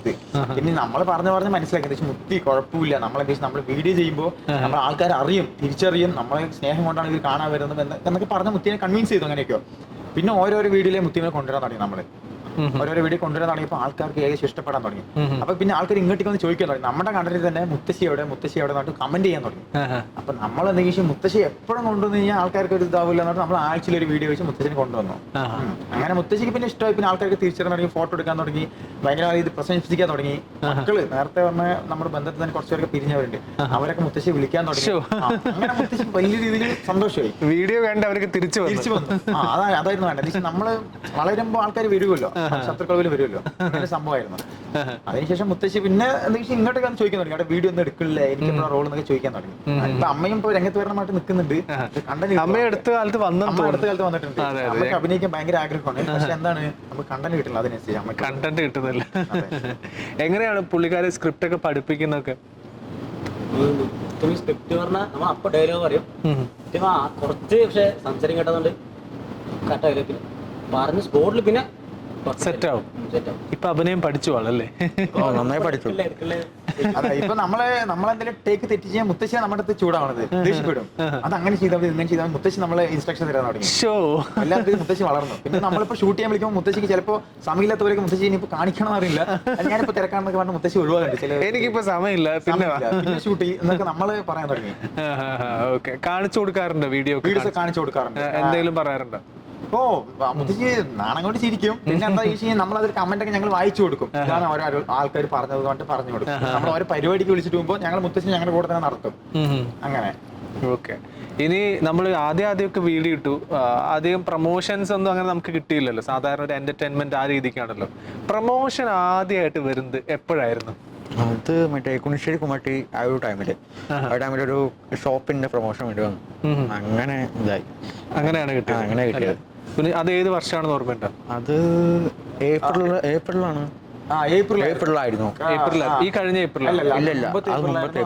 നമ്മുടെ ഫ്രണ്ടിന്റെ ഷോപ്പ് തന്നെയായിരുന്നു. അവനെങ്ങനെ വീഡിയോ ചെയ്യണം, നമ്മുടെ നാട്ടിലെ ആൾക്കാർക്കൊക്കെ അറിയാം, നമ്മുടെ കട പബ്ലിസിറ്റി ആവണം എന്ന് പറഞ്ഞിട്ട് അവനായിരുന്നു വന്നത് ആദ്യം. നമ്മൾ അങ്ങനെ പേയ്മെന്റ് ഒന്നും മേടിച്ചിട്ടുണ്ടായിരുന്നില്ല. പിന്നെ അവന്റെ ജസ്റ്റ് പ്രൊമോഷൻ, ഫ്രീ പ്രൊമോഷൻ അല്ലേ, അങ്ങനെ ചെയ്തു. പിന്നെ അതുവഴി ഓരോ പ്രൊമോഷൻസ് വന്നു. ഇല്ല, ആദ്യമായിട്ട് നിങ്ങൾക്ക് ഈ ഒരു വീഡിയോയിലൂടെ പൈസ കയ്യിൽ കിട്ടുന്നത് എപ്പോഴായിരുന്നു? പൈസ കൈ കിട്ടുന്ന ആ ടൈമിൽ തന്നെയായിരുന്നു. നമ്മൾ പൈസ വേണ്ടെന്ന് പറഞ്ഞു, പക്ഷെ അവൻ പൈസ തന്നു. പക്ഷെ നമ്മൾ എന്താ വെച്ചാൽ നമ്മൾക്ക് പൈസ കിട്ടിയ സന്തോഷത്തിൽ നമ്മളെ ഇവരല്ലാതെ നമ്മുടെ ടീം മൊത്തം എല്ലാ ടീമിനും വിളിച്ച് നമ്മളത് ഫുഡ് കഴിച്ച് സെലിബ്രേറ്റ് ചെയ്ത് ആദ്യത്തെ പ്രൊമോഷന്റെ പൈസ അങ്ങനെ തീർത്ത്. പിന്നെ ഇങ്ങനെ ഓരോ പ്രൊമോഷൻ ഇങ്ങനെ വരാറുണ്ടോ? എങ്ങനെയാണ്? വരാറുണ്ട്. നമ്മള് പ്രൊമോഷൻ മാത്രം ചെയ്യില്ല, നമ്മൾ വീക്കിലി ഒരെണ്ണം അല്ലെങ്കിൽ മാസത്തിൽ 2 എണ്ണം നമ്മൾ ചെയ്യാറുള്ളൂ പ്രൊമോഷൻ മെയിൻ ആയിട്ട്. അതെ, നമ്മൾക്ക് നമ്മുടെ ഓഡിയൻസ് പ്രതീക്ഷിക്കുന്ന നമ്മുടെ കണ്ടന്റുകളാണ്. നമ്മള് പ്രൊമോഷൻസും കണ്ടന്റിലൂടെ ചെയ്യുന്നത്, പക്ഷെ എന്നാലും നമ്മുടെ കണ്ടന്റാണ് അവർക്ക് ഇഷ്ടം. നമ്മൾ പ്രൊമോഷൻസ് അങ്ങനെ എടുക്കാറില്ല, മാസത്തിൽ 2 എണ്ണം അങ്ങനെയൊക്കെ എടുക്കാറുള്ളൂ. പക്ഷെ ഇപ്പോഴൊക്കെ ഈ ഇൻസ്റ്റാഗ്രാം ഇൻഫ്ലുവൻസേഴ്സ് ഒക്കെ കോണ്ടന്റ് ആദ്യം കൊടുത്തതിന് ശേഷം, നല്ലൊരു കോണ്ടന്റ് കൊടുത്തതിന് ശേഷം അവസാനമൊക്കെ ആയിരിക്കും അവർ പ്രൊമോഷനിലേക്ക് എത്തുക. പണ്ടത്തെ പോലെ ചുമ്മാ നേരിട്ട് വന്നങ്ങ് പ്രൊമോഷൻ ചെയ്യുന്നില്ല അല്ലേ? ശ്രദ്ധിച്ചിട്ടുണ്ടായിരുന്നു അത്? ഓക്കെ, അങ്ങനെയൊക്കെയാണ് നിങ്ങൾ ഇപ്പൊ ചെയ്തുകൊണ്ടിരിക്കുന്നത് അല്ലേ? ഓക്കെ. പിന്നെ ഏതൊക്കെ ബ്രാൻഡാ വന്ന് ഓർക്കുന്നുണ്ടോ? ബ്രാൻഡ് വന്നിട്ടുണ്ട്, കുറെ ബ്രാൻഡ് വന്നിട്ടുണ്ട്. പോപ്പുലർ ആയിട്ടുള്ള ബ്രാൻഡ് എന്ന് പറഞ്ഞാൽ എന്തൊക്കെ പറയും, കുറെ ബ്രാൻഡ് വന്നിട്ടുണ്ട്. നമുക്ക് എന്താ വെച്ചാൽ നമ്മളത് ഡെയിലി അപ്ഡേറ്റ് ചെയ്യുന്ന കാര്യം, വീഡിയോ അപ്ഡേറ്റ് ചെയ്യാൻ നമുക്കത് ഓർമ്മയുണ്ടാവും. ഇപ്പൊ നമ്മൾ ഇന്നൊരു വീഡിയോ ഇട്ട് കഴിഞ്ഞാൽ നാളെ മറ്റന്നാൾ അത് നോക്കുള്ളൂ. അത് കഴിഞ്ഞ് പിന്നെ നമ്മൾ വേറെ വർക്ക് ചെയ്തോണ്ടിരിക്കും. പുതിയ വീഡിയോക്ക് വേണ്ടിട്ട് നമ്മൾ അതിന് വേണ്ടി ചെയ്തോണ്ടിരിക്കും. എങ്ങനെ രാത്രി കിടന്നുറങ്ങുമ്പോ ഓർമ്മ വരുമോ ഈ ഓരോ കോണ്ടന്റ് ഒക്കെ? അങ്ങനെ ചെയ്യാറുണ്ട്. അങ്ങനെയാണ്. രാത്രി ഇങ്ങനെ ഓർമ്മ വന്നു കഴിഞ്ഞാൽ പെട്ടെന്ന് അവർക്ക് മെസ്സേജ് ചെയ്യും, അവിടെ നാളെ ഇത് ചെയ്യണം. അപ്പൊ ഇതിനുള്ള എക്യുപ്മെന്റ്സ് ഒക്കെ എടുക്കുന്ന പറയും. എക്യുപ്മെന്റ്സ് പറയാൻ വലുതൊന്നും ഇല്ല, നമ്മുടെ നാട്ടിൻ പുറത്തുള്ള സാധനങ്ങളൊക്കെ തന്നെ എടുത്തിട്ട് ആൾക്കാർക്ക് ഒരു പെട്ടെന്ന് ക്യാച്ച് ചെയ്യാൻ പറ്റുന്ന പോലെ നമ്മൾ കൊടുക്കുക. ആരെങ്കിലും ഒക്കെ എതിർപ്പായിട്ട് വന്നിട്ടുണ്ടോ? ഇങ്ങനെയൊക്കെ ആണോടോ വീഡിയോ ചെയ്യുന്നത്, അല്ലെങ്കിൽ ഇങ്ങനെ സ്ലാങ് ഉപയോഗിക്കാൻ പാടുണ്ടോ, അങ്ങനെയൊക്കെ ആരെങ്കിലും വന്ന് വന്നിട്ടുണ്ട്. നമ്മുടെ നാട്ടിലുള്ളവരെന്നെ നീ നമ്മുടെ നാട്ടിനെ ഒരു മോശമാക്കുന്ന രീതിയിലാണ് വീഡിയോ ചെയ്യണത്, അല്ലെങ്കിൽ ഭാഷ മാറ്റി പിടിക്കും. ഇവര് മറ്റുള്ളവരുടെ വീഡിയോ കണ്ടിട്ട് നമ്മുടെ അവിടേക്ക് വരികയാണ്. നമ്മുടെ ഭാഷ നീ ഇങ്ങനെ പറഞ്ഞ് കുളവാക്കണ്ടെന്നൊക്കെ പറഞ്ഞിട്ട് വന്നിട്ടുണ്ട് കുറെ പേര്. നമ്മളെന്താ വെച്ചാൽ നമ്മുടെ ഭാഷയല്ലേ, നമ്മൾ മാറ്റാൻ പറ്റില്ലല്ലോ, നമ്മൾ അഭിനയിക്കാൻ പറ്റില്ലല്ലോ ഒരിക്കലും. നമ്മൾ ജീവിക്കുക, നമ്മുടെ ആൾക്കാർക്കിടയിൽ എങ്ങനെയാണോ അതുപോലെ തന്നെ നമ്മൾ ചെയ്യുക, അതാണ് നമ്മുടെ ഉദ്ദേശം. കോപ്പി ഒക്കെ അടിക്കാറുണ്ടോ? വേറെ ഏതെങ്കിലും ഒക്കെ ഇൻസ്റ്റാഗ്രാം ഇൻഫ്ലുവൻസേഴ്സിന്റെയോ അടിക്കാറുണ്ടോ? അടിച്ചിട്ടൊക്കെ ഉണ്ട്, അടിക്കാനൊന്നും കിട്ടില്ല, അടിച്ചിട്ടൊക്കെ ഉണ്ട്. സ്റ്റാർട്ടിങ് ഇപ്പോഴൊക്കെ അങ്ങനെ ചെയ്യാറുണ്ടോ? ഏതെങ്കിലും ഇൻഫ്ലുവൻസ് ആവാറുണ്ട്, ഈ ഒരു വീഡിയോ ചെയ്താൽ കൊള്ളാം, നമുക്ക് ഇങ്ങനെ മാറ്റി ചെയ്യാം? നമ്മളൊരു ടോപ്പ്, നമ്മൾ വാലന്റൈൻസ് ഡേ എന്ന് പറയുമ്പോൾ വാലന്റൈൻസ് ഡേക്ക് നിറയെ ഇൻഫ്ലുവൻസേഴ്സ് വീഡിയോ ഇടാറുണ്ട്. നമ്മളെന്താ വെച്ചാൽ അതിന് ഡിഫറെന്റ് ആയിട്ട്, അതൊരു തീമാണല്ലോ, നമ്മൾ ആ തീം തന്നെ വെച്ച് ചെയ്യണം എന്തായാലും. പക്ഷെ അവരിന്ന് നമ്മൾ വ്യത്യസ്തമായി ചെയ്യും, അങ്ങനെയാണ് നമ്മൾ ചെയ്യാറ്. ഓക്കെ. ഈ മറ്റുള്ളവരെ ട്രോളിക്കൊണ്ട് എപ്പോഴാണ് വീഡിയോ ഇടാൻ തുടങ്ങിയത്? ആദ്യം അതൊക്കെ നിങ്ങളുടെ കോണ്ടന്റ് ആയിരിക്കും, പിന്നെയാണ് നമ്മുടെ നാട്ടിൽ നടക്കുന്ന കാര്യങ്ങളൊക്കെ. ഇപ്പൊ ഈ അടുത്ത കാലത്ത് ഒരു നറുക്കെടുപ്പ് എടുക്കുന്നതൊക്കെ ആയിരുന്നല്ലോ പ്രധാനമായിട്ട് ചെയ്തത്. അതൊക്കെ നല്ല രസമുള്ള വീഡിയോ ആയിരുന്നു. അപ്പോൾ എപ്പോഴാണ് ഈ ട്രോളാൻ തുടങ്ങിയത്? മറ്റുള്ളവരെ ട്രോളാൻ തുടങ്ങിയത് ഹേ പ്രഭു കഴിഞ്ഞിട്ട് കുറച്ച് ദിവസം കഴിഞ്ഞ് പിന്നെ ട്രോളാൻ തുടങ്ങി. ട്രോളാൻ മെയിനായിട്ട് കാരണം എന്താണെന്ന് വെച്ച് കഴിഞ്ഞാൽ നമ്മുടെ പാലക്കാടിന് കുറച്ച് ഇൻഫ്ലുവൻസേഴ്സ് ഉണ്ട്. അവർ നമ്മളെ പേരൊന്നും എടുത്ത് പറയില്ല, പക്ഷെ എന്താ ചോദിച്ചാൽ ഇവർ ഓഡിയൻസിന്റെ ഇടയിൽ തന്നെ ഒരു വെറുപ്പിക്കൽ എന്ന രീതിയിൽ വരികയാണ്. എന്ന് വെച്ച് കഴിഞ്ഞാൽ വീഡിയോ അവരുടെ വീട്ടുകാര്യങ്ങൾ അല്ലെങ്കിൽ ഇവർ എന്തെങ്കിലും ക്രിഞ്ച് പരിപാടിയൊക്കെ വീഡിയോ ആയിട്ട് എടുത്തിടുക. അത് എല്ലാവർക്കും അങ്ങനെ അക്സെപ്റ്റ് ചെയ്യാൻ പറ്റില്ല. ഡേ ഇൻ മൈ ലൈഫ് എന്ന് പറഞ്ഞ പോലെ ഡേ ഇൻ മൈ ലൈഫ്. പിന്നെ കുറച്ച് കപ്പിൾസ് ഒക്കെ ഉണ്ട്. ഇവരെന്താ വെച്ച് കഴിഞ്ഞാൽ ഇവരുടെ ഒരു ഇപ്പൊ നടക്കണമെന്നില്ലെങ്കിൽ നമ്മൾ ഐസ് കഴിക്കാൻ പോണതും മിഠായി കഴിക്കുന്നതും എടുത്ത് വീഡിയോ ഇട്ടാൽ തുടങ്ങി എന്തൊക്കെ കഴിക്കുന്നു ഒക്കെ. നമ്മൾക്ക് തന്നെ തോന്നി തുടങ്ങി ഇവരെന്താ ചെയ്യുന്നത്, ഇവരെപ്പോലെ നമുക്ക് എന്തെങ്കിലുമൊക്കെ ചെയ്യണം പറയുമ്പോൾ കുറച്ച് ഓഡിയൻസ് എന്ത് കേട്ടി നമുക്ക് വീഡിയോ അയക്കാൻ തുടങ്ങി. അപ്പോൾ ഇവരെ നിങ്ങൾ എന്തെങ്കിലും ഒരു രീതിയിൽ നമുക്ക് എന്ത് ചെയ്യാൻ പറ്റുമോ, ഇവര് റിലേറ്റഡ് ആയിട്ട് എന്തെങ്കിലും കണ്ടന്റ് ഇറക്കാൻ പറ്റി ചോദിച്ചു. അപ്പൊ നമ്മൾ പറഞ്ഞത് എന്തിനാണ് ഈ മറ്റേ CD മുസ്ലിം ഹരിശേഷം പറഞ്ഞ പോലെ എന്തിനാ അതുപോലെ പറഞ്ഞാൽ അതിനെ എടുക്കില്ല പറഞ്ഞാൽ നമ്മൾ അത് ശരി എന്തിനാ അതുപോലെ പറഞ്ഞാൽ നമ്മൾ അതുപോലെ തന്നെ ചെയ്യാന്ന് പറഞ്ഞിട്ട് നമ്മൾ പിറ്റേ ദിവസം കോസ്റ്റ്യൂമായിട്ട് ഇറങ്ങി. കോസ്റ്റ്യൂമാണ് സൂപ്പർ. ഇപ്പൊ പെമ്പിളാണെങ്കിൽ അതിനനുസരിച്ച് നമ്മൾ കോസ്റ്റ്യൂം വാങ്ങിക്കുകയാണ്. കസിൻസ് ഒക്കെ തരാറുണ്ട്, പിന്നെ നമ്മൾ മേടിക്കാറുണ്ട് പുറത്തുനിന്ന്. ഇപ്പൊ മേക്കപ്പ് ഐറ്റംസ് ആണെങ്കിൽ എല്ലാം നമ്മൾ പുറത്ത് മേടിക്കാറുണ്ട്. മേടിച്ച് നമ്മൾ അതുപോലെ തന്നെ വീഡിയോ ഇറക്കിയപ്പോൾ അത് അവർക്കൊരു 5 ലക്ഷം വ്യൂസ് ആണെങ്കിൽ നമുക്കൊരു 11 ലക്ഷം വ്യൂസ് ഇല്ലെങ്കിൽ ഒരു 12 ലക്ഷം വ്യൂസ് നമുക്ക് കിട്ടാൻ തുടങ്ങി. അവരുടെ ആ ഒരു ഇത് വെച്ചിട്ട് പിന്നെ നമ്മളത് കണ്ടിന്യൂ ചെയ്യേണ്ടായിരുന്ന തീരുമാനം. പിന്നെ ആൾക്കാർ റെക്കമെൻഡ് ചെയ്ത് തുടങ്ങി. അതാണ് വേണ്ടത് അല്ലേ? അതാണ് വേണ്ടതെന്ന് അവർ പറയുമ്പോൾ നമ്മൾ ഓഡിയൻസിന്റെ നിർബന്ധം നമുക്ക് അങ്ങനെ കൊടുത്തു. അങ്ങനെ ട്രോളുമ്പോ ഉറപ്പായിട്ട് ഭീഷണികളൊക്കെ വരും. അങ്ങനെ എന്നെ വിറ്റ് ജീവിക്കരുത് എന്നൊക്കെ അവർ ചിലപ്പോ വന്ന് പറയാം അല്ലേ? അങ്ങനെയൊക്കെ ഉണ്ടായിട്ടുണ്ടോ? പിന്നെ അങ്ങനെ കുറെ കമന്റും പിന്നെ ഡയറക്റ്റ് ആയിട്ട് അവരൊന്ന് മെസ്സേജ് ചെയ്തിട്ടുണ്ട്. പിന്നെ ഞങ്ങൾക്ക് ഈ ഇടയ്ക്ക് ഒരു ഫൺ മൊമെന്റ് എന്ന് പറയാൻ എന്താ സംഭവിച്ചു, ഒരു ചെറിയ പയ്യാണ്. അപ്പൊ അവനെ നമ്മൾ ട്രോളാണെന്ന് വിചാരിച്ചിരുന്നില്ല. പക്ഷെ അവന്റെ വീഡിയോയും ഇതുപോലെ കുറച്ച് പോകാൻ തുടങ്ങിയപ്പോൾ എന്താ വെച്ചാൽ ആൾക്കാർക്ക് വെറുപ്പിക്കൽ പരിപാടിയായി. അപ്പൊ ഇവനെ നമ്മൾ എടുത്തൊന്ന് ട്രോളി. അവന് ഏകദേശം ഒരു 29,000 ഫോളോവേഴ്സ് ഉണ്ടായിരുന്നുള്ളൂ. ചെറിയ കുട്ടിയല്ല, ഒരു 10-ലൊക്കെ പഠിക്കുന്ന പയ്യനാണ്. നമ്മൾ ഈ ട്രോളി കഴിഞ്ഞ ശേഷം അവനൊരു 33,000 ഫോളോവേഴ്സ് ആയി. ഫോളോവേഴ്സ് കൂടി. അവൻ ഇങ്ങോട്ട് പേഴ്സണൽ മെസ്സേജ് അയച്ചിട്ട് ബ്രോ താങ്ക് യു എന്ന് മെസ്സേജ്. അപ്പൊ ഞങ്ങൾ എന്താടാ ഞാൻ അങ്ങനെ മെസ്സേജ് ഇവിടെ സോറി ഞങ്ങൾ അറിയാണ്ട് വീഡിയോ ചെയ്താണ് ഫൺ എന്ന രീതിയിൽ എടുക്കുന്ന പറഞ്ഞപ്പോൾ അവൻ പറഞ്ഞു ഇല്ല ബ്രോ എനിക്ക് ഫോളോവേഴ്സ് കൂടി, നിങ്ങൾ ഇനി എന്നെ വീഡിയോ ചെയ്യണം. പിന്നെ ചേട്ടാ ഇത് നമുക്ക് പണിയായില്ല എന്ന് പറഞ്ഞിട്ട് ഞങ്ങൾ പിന്നെ അവൻ ട്രോളിയില്ല. പിന്നെ കുറെ ഇതുപോലെ ഇത് കണ്ടിട്ട് ഫേമസ് ആകും എന്ന രീതിയിൽ കുറെ ആൾക്കാർ മെസ്സേജ് ചെയ്യാൻ തുടങ്ങി. കുറെ പെമ്പിളാണ് മെസ്സേജ് ചെയ്ത് ബ്രോ ഞങ്ങളെ ട്രോള് കൊണ്ട് മെസ്സേജ് ചെയ്യാൻ തുടങ്ങി. ഞങ്ങളെ പരിപാടി അവസാനിപ്പിച്ചു. എന്നാലും നമ്മുടെ സമൂഹത്തിൽ എന്തൊക്കെ നടക്കുന്നുണ്ടോ അതൊക്കെ നമ്മൾ നമ്മുടെ രീതിക്ക് എടുത്തിട്ട് ട്രോൾ ചെയ്യുക. എന്തോ ഒരു കേസൊക്കെ ആയി എന്നൊക്കെ പറഞ്ഞിട്ടുണ്ടായിരുന്നു. അത് കേസ് എന്താ സംഭവം ചോദിച്ചു കഴിഞ്ഞാൽ അത് ഇവനായിരുന്നു പ്രശ്നം. ഐഡിയ എന്റെ ആയിരുന്നു. അത് കാരണം ഐഡിയ എന്റേതായി പോയി പറഞ്ഞാൽ അത് ഡെയിലി കൊണ്ട് നിർത്തിയതായിരുന്നു. എന്ന് ചോദിച്ചാൽ ഞങ്ങള് പ്രതീക്ഷയായിരുന്നില്ല. എന്ന് വെച്ച് കഴിഞ്ഞാൽ ഒരു പത്തനംതിട്ടയിലൊരു ടീമായിരുന്നു. അവർ ഇതുപോലെ ഒരു day in my life video ചെയ്തു. അപ്പൊ ഇവര് ഒരു വാക്ക് പറഞ്ഞത് മാറിപ്പോയി. ഇപ്പോ എന്താ ചോദിച്ചാൽ അത് ഞാൻ എന്തുകൊണ്ട് എടുത്ത് പറയണം. സൺഡേ എന്ന് പറയേണ്ടവരെ ഇവര് സുണ്ടേ എന്നൊക്കെ പറഞ്ഞൊരു വീഡിയോ ചെയ്തു. അവർ നല്ല രീതിയിൽ ഫേമസ് ആയിരുന്നു. അപ്പൊ ഇവരൊരു അമ്പലം വിസിറ്റ് ചെയ്യുന്ന വീഡിയോ ആയിരുന്നു ഇട്ടിട്ടുണ്ടായിരുന്നത്. അപ്പൊ അത് ഏകദേശം ഒരു 3 മില്യൺ വ്യൂസ് ഉണ്ട് അവർക്ക്. നമ്മളെന്ത് ചോദിച്ചാൽ ശരി ഇത് ചെയ്യണ്ടെന്ന് വിചാരിച്ചത്. ആ കമന്റ് ബോക്സിൽ ഒരു 100-200 മെൻഷൻസ് നമുക്ക് വന്നു. ഇത് കാണുന്ന പറഞ്ഞിട്ട് മെൻഷൻ വന്നു. ഞങ്ങൾ പോയി നോക്കുന്ന സമയത്ത് ഫുൾ കമന്റ് ഫണ്ണാണ്, കുറച്ച് നെഗറ്റീവ് ഒക്കെയാണ്. അപ്പൊ നമ്മൾ എന്തുകൊണ്ടും ചെയ്യാന്ന് പറഞ്ഞിട്ട് ഞങ്ങൾ ഞങ്ങളുടെ രീതിക്ക് ചെയ്തു. മുത്തശ്ശി ഉണ്ടായിരുന്നു, ഇവനുണ്ടായിരുന്നു. ഞങ്ങൾ മതപരമായിട്ടോ അല്ലെങ്കിൽ ദൈവപരമായിട്ടോ ഉദ്ദേശിച്ചിട്ടേ ഇല്ല. പക്ഷെ അത് അങ്ങനെ ആയിപ്പോയി. ദൈവം എന്ന രീതിയിൽ നമ്മളൊരു ഫണ്ണായിട്ട് എടുത്തത് അത് മാറിപ്പോയി. അത് വൻ രീതി പ്രശ്നമായി. ശബരിമലയിലെ ആ ഒരു മേൽശാന്തി ആ ടീം ഗ്രൂപ്പൊക്കെ ഉള്ള ആ ഗ്രൂപ്പിലൊക്കെ നമ്മുടെ വീട് ചർച്ചാ വിഷയമായി. കേസ് കൊടുക്കേണ്ട ഒരു രീതി സിറ്റുവേഷനിലെത്തി. ഇവര് വിളിച്ചു രാത്രി തന്നെ. ഇവരെന്നെ ഒരു കൊല്ലങ്കോട്ടിൽ ഒരു ഏട്ടനുണ്ടായിരുന്നു. ഇവർ ആ ഗ്രൂപ്പിലേക്ക് ഉണ്ട്. ആ ഒരു സ്വാമിയുടെ ആ ഒരു ശബരിമലയുടെ വിഷയത്തിൽ ആ ഗ്രൂപ്പിലുണ്ട്. അപ്പൊ ആളെന്നെ പേഴ്സണലായിട്ട് മെസ്സേജ് ചെയ്തിട്ട് നമ്പർ ഇതാന്ന് പറഞ്ഞു. അപ്പൊ നമ്മൾ നമ്പറൊന്നും അങ്ങനെ കൊടുക്കാറില്ല. അപ്പൊ ഞാൻ എന്താ വിഷയം ചോദിച്ചപ്പോൾ ഇവർ സ്ക്രീൻഷോട്ട് അയച്ചു, 2-3 സ്ക്രീൻഷോട്ട്. അപ്പൊ എനിക്ക് മനസ്സിലായ പ്രശ്നം ഭയങ്കര രീതിയിൽ രൂക്ഷമായി. ഞാൻ നമ്പർ കൊടുത്ത് രാത്രി 11 മണിക്ക് പുള്ളിക്കാരൻ വിളിച്ചു. അവിടെ ഇങ്ങനെ പ്രശ്നം നടന്നുകൊണ്ടിരിക്കുന്നുണ്ട്. വാട്സ്ആപ്പ് ഗ്രൂപ്പിലും ഇൻസ്റ്റാഗ്രാമിലൊക്കെ നിന്റെ വീഡിയോ ഫേസ്ബുക്കിലൊക്കെ പോയിക്കൊണ്ടിരിക്കുകയാണ്. അവരിങ്ങനെ കേസ് കൊടുക്കും എന്ന രീതിയിലാണ് അമ്പലം ദേവസ്വം കമ്മിറ്റിക്ക് ഇറക്കാന്ന് പറഞ്ഞിട്ട് പറഞ്ഞു രാത്രി 11 മണിക്ക്. ഞാനാകെ ടെൻഷനായി. ലാസ്റ്റ് ഞാൻ പുള്ളിക്കാരൻ കണക്കുന്ന ആൾ പറഞ്ഞു ഇതിന്റെ അഡ്മിൻ വന്നിട്ട് ഒരു പോലീസ് ഉദ്യോഗസ്ഥനാണ്, അത്യാവശ്യം നല്ല നിലയിൽ നിൽക്കുന്ന പോലീസ് ഉദ്യോഗസ്ഥനാണ്. അപ്പൊ ആള് നീ വിളിക്കുന്ന പറഞ്ഞു. ഞാൻ പറഞ്ഞു ഞാൻ വിളിക്കണ്ട, ചേട്ടൻ കണക്ട് ചെയ്ത് പറഞ്ഞു. ആള് കണക്ട് ചെയ്ത് തന്നു. അപ്പൊ പുള്ളിക്കാരനെ എടുത്ത വഴിക്ക് എൻ്റെ അടുത്ത് ഇങ്ങനെ ചൂടായി. നീ ഇങ്ങനെ ചെയ്തത് മോശമല്ലേ, നീ വീഡിയോ ഡിലീറ്റ് ചെയ്യണം, ഞങ്ങളുടെ അടുത്ത് വന്ന് മാപ്പ് പറയണമെന്ന് പറഞ്ഞു. അപ്പൊ ഞാൻ പറഞ്ഞു എന്നെയല്ല പറഞ്ഞു, ഇവനെ പറഞ്ഞു. ആ വീഡിയോയിൽ ഇരിക്കുന്ന പയ്യൻ വന്ന് മാപ്പ് പറയണമെന്ന് പറഞ്ഞു. അപ്പൊ ഞങ്ങൾ വേണ്ട, അതെന്റെ അനിയനാണ്, ഞങ്ങളെ വീഡിയോ ഡിലീറ്റ് ചെയ്യാൻ ഞാൻ മാപ്പ് പറയാന്ന് പറഞ്ഞിട്ട് പറഞ്ഞു. അപ്പൊ ആള് വീഡിയോ ഡിലീറ്റ് ചെയ്തിട്ട് നീ നാളെ മാപ്പ് പറഞ്ഞ വീഡിയോ ഞങ്ങൾക്ക് അയച്ചു തരണം എന്ന് പറഞ്ഞു. ഞങ്ങൾ പിന്നെ വേറെ വഴിയില്ല. നമ്മളെ വെറുതെ പ്രശ്നങ്ങൾ അതിലൊരു മതപരമായിട്ടുള്ള ഒരു കാര്യമാകുമ്പോൾ നമ്മൾ അതിൽ ഇടപെടാതിരിക്കുന്നതാണ് നല്ലത്. പിന്നെ ആ കമന്റ് ബോക്സിൽ മെയിൻ ആയിട്ട് എന്താ ഇത് ഫേസ്ബുക്കിലായിരുന്നു റീച്ച് ആയത്. ഇൻസ്റ്റാഗ്രാമിൽ 3 മില്യൺ അടിച്ചു, ഫേസ്ബുക്കിൽ ഏകദേശം 3 മില്യൺ ആയി. പക്ഷെ ആ നമ്മുടെ കമന്റ് ബോക്സിൽ വന്നിട്ട് കുറെ ചേച്ചിമാർ വന്നിട്ട് നീ അടുത്ത ആഴ്ചയാകുമ്പോൾ നീ മരിക്കും, പിന്നെ പാമ്പ് കുത്തി മരിക്കും, നീ ഈ ദൈവത്തെ ട്രോൾ ചെയ്യുന്നതായിട്ട് ഞങ്ങൾ കമന്റ് പേഴ്സണൽ മെസ്സേജ് അയക്കും, നീ മരിക്കും, നീ എന്തായാലും മരിക്കുന്നോണ്ട് എന്നെ പറയാം, കമന്റ് ചെയ്യാണ് ഇതൊക്കെ പേഴ്സണൽ മെസ്സേജ് അയക്കാണ്. അത് കെയർ ചെയ്തിട്ടുണ്ട്. ഞങ്ങൾ അതിൽ വിശ്വാസത്തിൽ ഞങ്ങൾ അങ്ങനെയല്ല. അപ്പൊ ഞങ്ങൾ കെയർ ചെയ്തില്ല. പക്ഷെ വീഡിയോ ഡിലീറ്റ് ചെയ്യേണ്ട വന്നു, മാപ്പ് പറയേണ്ട വന്നു. അതോടുകൂടി പിന്നെ കുഴപ്പമില്ല. ആ സാർ കമ്പനിയായി. ഇപ്പൊ പുള്ളിക്കാരൻ മെസ്സേജ് അയക്കുന്നത് വിളിക്കുന്നുണ്ട്, വീഡിയോ കണ്ട അഭിപ്രായമൊക്കെ പറയാറുണ്ട്. ഈ നെഗറ്റീവ് കമന്റ്സ് ഒക്കെ ഇതിപ്പോ നമ്മൾ സോഷ്യൽ മീഡിയയിൽ ഒരു വീഡിയോ ഇടുമ്പോൾ അതിപ്പോ യൂട്യൂബിലും ഫേസ്ബുക്കിലും ഇൻസ്റ്റാഗ്രാമിലും ഒക്കെ ആണെങ്കിലും നെഗറ്റീവ് കമന്റ്സ് വരും. നമ്മളെ വളരെ മോശമായിട്ട് ചിലപ്പോൾ നമ്മുടെ രൂപത്തെയും ഭാവത്തെയും ഭാഷയൊക്കെ മോശമാക്കി പറഞ്ഞുകൊണ്ട് വരും. അപ്പൊ അങ്ങനെയൊക്കെ ആദ്യം കമന്റ്സ് വരുമ്പോ എങ്ങനെയാ, വിഷമം ഉണ്ടായിരുന്നോ? കമന്റ്സ് ഒക്കെ വായിച്ചിട്ട് അങ്ങനെ പ്രശ്നം ഉണ്ടായിരുന്നോ? ഇല്ല, അങ്ങനെയൊന്നും ഉണ്ടായിരുന്നില്ല ഞങ്ങൾക്ക്. ഞങ്ങളൊക്കെ നോക്കിയിട്ട് എൻജോയ് ചെയ്യാറുണ്ട് ചില. എങ്ങനെയാണ്? നെഗറ്റീവ് കമന്റ്സ് അധികം കണ്ടിട്ടില്ല. ഈ ഇടയ്ക്കാണ് ഒന്നോ രണ്ടോ കണ്ടുള്ളൂ. അത് നമ്മളെ ട്രോളുന്ന ചിലരെ എന്തെങ്കിലും ഇപ്പൊ നമ്മളെ ട്രോളുന്ന എല്ലാവരും ആളെ ഇഷ്ടപ്പെടുന്നില്ല, അല്ലെങ്കിൽ നമ്മളെ ഇഷ്ടപ്പെടുന്നില്ല. പക്ഷെ നമ്മൾ ട്രോളുന്ന ആൾക്കാരെ ഇഷ്ടപ്പെടുന്ന ആൾക്കാരുണ്ട്. അവര് നമ്മളെ പേഴ്സണൽ അല്ലെങ്കിൽ കമന്റ് ബോക്സിൽ വന്നിട്ട് ഇങ്ങനെ കുറച്ച് നെഗറ്റീവ് പറയാറുണ്ട്. അന്ന് ഇതുപോലെ ഒരാൾ ട്രോൾ ചെയ്യുന്ന സമയത്ത് ഒരാൾ വന്ന് നെഗറ്റീവ് പറഞ്ഞു. നെഗറ്റീവ് പറഞ്ഞാൽ അങ്ങനെ തെറിയൊന്നായിരുന്നില്ല, ഒരു നെഗറ്റീവ് വേർഡ് പറഞ്ഞു. അപ്പൊ ഞാൻ അത്രയും പേര് സപ്പോർട്ട് ചെയ്യുമ്പോൾ പുള്ളിക്കാരൻ മാത്രം നെഗറ്റീവ് പറഞ്ഞു. ഞാൻ ആ കമന്റ് പിൻ ചെയ്തിട്ടു.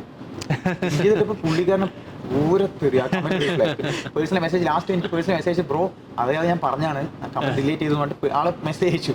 അങ്ങനെയൊക്കെ കുറച്ച് സിറ്റുവേഷൻ ഉണ്ടായിരുന്നു. ഓക്കെ. ഇപ്പൊ നാട്ടിൽ എങ്ങനെയാണ്, നിങ്ങളൊരു താരങ്ങളായി മാറിയിട്ടുണ്ടോ? കൊടുവായൂർ കാക്കയൂരാണ് വീടെന്ന് പറഞ്ഞു. എങ്ങനെയാണ്? പണ്ട് നിങ്ങൾ ചിലപ്പോൾ ആരും അറിയില്ലായിരിക്കും, ഇപ്പൊ എങ്ങനെയാണ്? കാണുമ്പോൾ ഒരു ബഹുമാനമൊക്കെ ഉണ്ടോ? ഓ, അതൊക്കെ ഉണ്ട്. എല്ലാവരും ഭയങ്കര രീതിയിൽ ബഹുമാനം. പക്ഷേ നമ്മളൊരു സ്പെഷ്യൽ കെയർ ആണ് ആൾക്കാർക്ക്. ഇപ്പൊ പണ്ടൊക്കെ നമ്മളെ നാട്ടിലിറങ്ങിയാൽ അറിയൊന്നുമില്ല, ജസ്റ്റ് പിള്ളേരെന്ന രീതിയിലാണ്. ഇപ്പൊ എന്ന് പറഞ്ഞു കഴിഞ്ഞാൽ നമ്മളിപ്പോ ഒരു ഷോപ്പിൽ പോയി നമുക്കൊരു സ്പെഷ്യൽ കെയർ ആണ്, അല്ലെങ്കിൽ നമ്മളൊരു കഴിക്കാൻ പോയി നമുക്കൊരു സ്പെഷ്യൽ ആയിട്ട് ഒരു ഭയങ്കര രീതിയിൽ നമുക്ക് അത് ഇഷ്ടപ്പെടുന്നുണ്ട്. എന്താ വെച്ചാൽ നമ്മൾ ആൾക്കാരെ എന്താ വെച്ച് കഴിഞ്ഞാൽ ഇഷ്ടപ്പെടുന്നുണ്ട്. ഇവര് വീഡിയോ ചെയ്യുന്ന പിള്ളേരാണ്. പിന്നെ കുറെ നമ്മളെ പണ്ട് കോളേജിൽ പഠിച്ച പിള്ളേരൊന്നും നമ്മൾ കമ്പനി ഉണ്ടായിരുന്നില്ല. ഇപ്പൊ ഇവര് വിളിച്ചിട്ട് എടാ നിന്റെ ഫ്രണ്ടാണെന്ന് നമ്മൾ പറയുമ്പോൾ ആരും വിശ്വസിക്കുന്നില്ല. വീഡിയോ കോൾ ചെയ്യണം സ്പോട്ടിൽ, എടാ നീ ഒന്ന് വീഡിയോ കോൾ പോവാ എന്ന് പറഞ്ഞില്ലെങ്കിൽ ഫ്രണ്ടാണെന്ന് പറയുമ്പോൾ വിശ്വസിക്കുന്നില്ല. നീ എന്റെ കൂടെ ഫോട്ടോ എടുക്കണം, അങ്ങനെയൊക്കെ പറഞ്ഞ് കുറെ പേര് വരാറുണ്ട്. പണ്ട് നമ്മളെ ഒഴിവാക്കി അവരൊക്കെ ഇപ്പൊ വരാറുണ്ട്. എല്ലാം കമ്പനി ആയി. Okay okay. ഇപ്പോ ഈ ഒരു വരുമാനം എല്ലാം കിട്ടി തുടങ്ങിയോ ഈ ഒരു ഇൻസ്റ്റാഗ്രാമിൽ നിന്നൊക്കെ യൂട്യൂബിൽ നിന്നൊക്കെ? യൂട്യൂബ് അത്ര ആക്റ്റീവ് ഇല്ല നമ്മൾ. യൂട്യൂബിലോട്ട് ഇപ്പൊ ഇറങ്ങിയിട്ടുണ്ട്, ബ്ലോഗിങ് കാര്യങ്ങളൊക്കെ ആയിട്ട് ഇറങ്ങിയിട്ടുണ്ട്. നേരത്തെ എന്ന് പറഞ്ഞു കഴിഞ്ഞാൽ നേരത്തെ നമ്മളൊരു വീഡിയോ ചെയ്തു എന്നായിരുന്നു യൂട്യൂബിൽ. നമുക്ക് വേണേ ചെയ്താൽ മതി എന്നൊരു ഐഡിയ ആയിരുന്നു. പിന്നെ ഇൻസ്റ്റാഗ്രാം ഇപ്പൊ ഫേമസ് ആവാൻ തുടങ്ങിയപ്പോൾ നമ്മൾ ഇൻസ്റ്റയിൽ തന്നെ ഫോക്കസ് ചെയ്യാൻ തുടങ്ങി. അപ്പോൾ പിന്നെയാണ് നമുക്ക് എന്താ വെച്ചാൽ നമുക്ക് ഇതുവഴി ഒന്നും അത്ര കിട്ടില്ല. എന്ന് വെച്ചാൽ നമുക്ക് പ്രൊമോഷൻ മാത്രമേ വരുമാനം ഉള്ളൂ. നമുക്ക് എന്തെങ്കിലുമൊക്കെ നേടണമെങ്കിൽ യൂട്യൂബ് തന്നെ വേണമെന്ന് പറഞ്ഞിട്ട് ഞങ്ങളിപ്പോൾ യൂട്യൂബിലോട്ട് ഇറങ്ങിയിട്ടുണ്ട് ബ്ലോഗിങ് ഒക്കെ ആയിട്ട്. കണ്ടിന്യൂസ് ആയി കൊണ്ടുപോകണം. അതെ അതെ. ഈ ഒരു വ്ളോഗിങ്ങിലൊക്കെ ഇറങ്ങുന്ന സമയത്ത് പ്രത്യേകിച്ച് നിങ്ങളുടെ ഈ ഒരു ആക്ഷേപഹാസ്യമൊക്കെ ചെയ്യുമ്പോൾ പല വേഷങ്ങൾ ധരിക്കേണ്ടി വരും, പല രീതിയിലായിരിക്കും. അങ്ങനെ ഈ ഒരു ഉളുപ്പ് എന്ന് പറഞ്ഞ സാധനം എടുത്ത് മാറ്റണല്ലോ, തൊലിക്കെട്ടി ഭയങ്കരമായിട്ട് വേണം. എങ്ങനെയാണ്, എല്ലാവർക്കും അതുണ്ടോ? ഇല്ല, ഞങ്ങൾ അതൊക്കെ മാറ്റി വെച്ചിട്ട് ചെയ്യാറുള്ളത്. ഒരു വീഡിയോ ആണെങ്കിൽ വെച്ച് അതിനനുസരിച്ച് മേക്കപ്പും കാര്യം ചെയ്യും. ഞങ്ങൾക്ക് വലിയ കാര്യം തന്നെ ഇല്ല. അപ്പൊ ആളുണ്ടെങ്കിൽ കൂടി ഞങ്ങൾ അത് ചെയ്തിട്ട് അവിടെ നിൽക്കും. പ്രശ്നമൊന്നുമില്ല. പക്ഷെ നാട്ടിൻ പുറത്ത് അങ്ങനെയൊക്കെ ഒരു വേഷം ഇടുക, അങ്ങനെയൊക്കെ ഒരു ഇതൊക്കെ ചെയ്യാന്ന് പറയുമ്പോൾ കുറച്ച് ഒരു നമുക്ക് ഭയങ്കര ഒരു ഇതാണ്, നാണമാണല്ലോ. അപ്പൊ അങ്ങനെയൊക്കെയുള്ള പ്രശ്നങ്ങൾ ഉണ്ടോ? ആദ്യം അങ്ങനെ ഉണ്ടായിരുന്നു. ഇപ്പൊ നമ്മളൊരു പെൺകുട്ടിയുടെ വേഷം ധരിക്കാന്ന് പറഞ്ഞാൽ നമ്മളെ റോട്ടിലാണ് ഷൂട്ട് മൊത്തം. റോട്ടിലാണ് ഷൂട്ട് മൊത്തം. അപ്പൊ എന്താ വെച്ചാൽ രാവിലെ കുറച്ച് പണിക്ക് പോകുന്ന ആൾക്കാരും നമ്മുടെ അതിൽ കൂടെ ജോഗിന് നടക്കാനുള്ള ആൾക്കാരൊക്കെ വരുന്നുണ്ട്. അപ്പൊ ഇവരൊക്കെ നമ്മളെ കാണുമ്പോൾ ഒരു നോക്കി ചിരിയും എന്താ കാണിക്കുന്നത് ഇവന്മാര് കാണിക്കുന്നത്. പിന്നീടാണ് ഇവർക്ക് മനസ്സിലാവും നമ്മൾ വീഡിയോ ചെയ്തിട്ട് ഇങ്ങനെ ആയിട്ടുണ്ടെന്ന് പിന്നീട് അവർ മനസ്സിലാക്കുന്നത്. അതുവരെ നമ്മളെ ട്രോളാണ്. എന്ന് വെച്ച് കഴിഞ്ഞാൽ നമ്മൾ ഈ വേഷം കെട്ടുകയാണെങ്കിലും അതാണെങ്കിലും പിന്നെ വീട്ടിലേക്ക് പറഞ്ഞ് കളിയാക്കാറുണ്ട്. വീട്ടിൽ ഭയങ്കര ഇത് കളിയാക്കി ഇതിനെ കുറിച്ചിട്ട് അങ്ങനെ ഇങ്ങനെ ചെയ്ത് പറഞ്ഞിട്ട് അമ്മയും കസിൻസ് ഒക്കെ കുടിച്ച് കളിയാക്കാറുണ്ട്. ഇപ്പൊ എങ്ങനെയാണ് അവരുടെ വീട്ടുകാരുടെ ഒക്കെ ഒരു സിറ്റുവേഷൻ എങ്ങനെയാണ്? വീട്ടുകാർക്ക് ഹാപ്പിയാണ്. അമ്മനെ വിളിക്കും. നേരത്തെ ഞാൻ പറഞ്ഞു, നേരത്തെ വിളിക്കാത്ത ആൾക്കാർക്ക് വിളിച്ചിട്ട് നിന്റെ മകനാണില്ലേ, സൂപ്പറാണ് അങ്ങനെ. പിന്നെ ഇപ്പൊ നമ്മളെ കുറെ പരിപാടിക്ക് വിളിക്കാത്ത പരിപാടിക്കൊക്കെ ഇപ്പൊ നമ്മളെ നേരത്തെ വിളിക്കാത്ത ആൾക്കാർക്ക് ഇപ്പൊ പരിപാടിക്ക് വിളിക്കാൻ തുടങ്ങി. അവര് വരട്ടെ, ടീം വരട്ടെ, എന്നിട്ട് നമ്മളൊരു ഗസ്റ്റ് എന്ന രീതിയിൽ വിളിക്കുന്നുണ്ട്. പക്ഷെ നമ്മൾക്ക് അങ്ങനെ ഇല്ല. നമ്മളെന്താ വെച്ചാൽ ഈ ആൾക്കാർക്കിടയിൽ തന്നെ നമ്മൾ പണ്ടത്തെ പോലെ തന്നെ ഇടപഴകണം എന്നൊരു രീതിയിലാണ് നമ്മൾ നടക്കുന്നത്. ഓക്കെ ഓക്കെ, അടിപൊളി. അപ്പൊ അങ്ങനെ നല്ല രീതിയിൽ ഇപ്പോൾ പോയിക്കൊണ്ടിരിക്കുന്നുണ്ട്.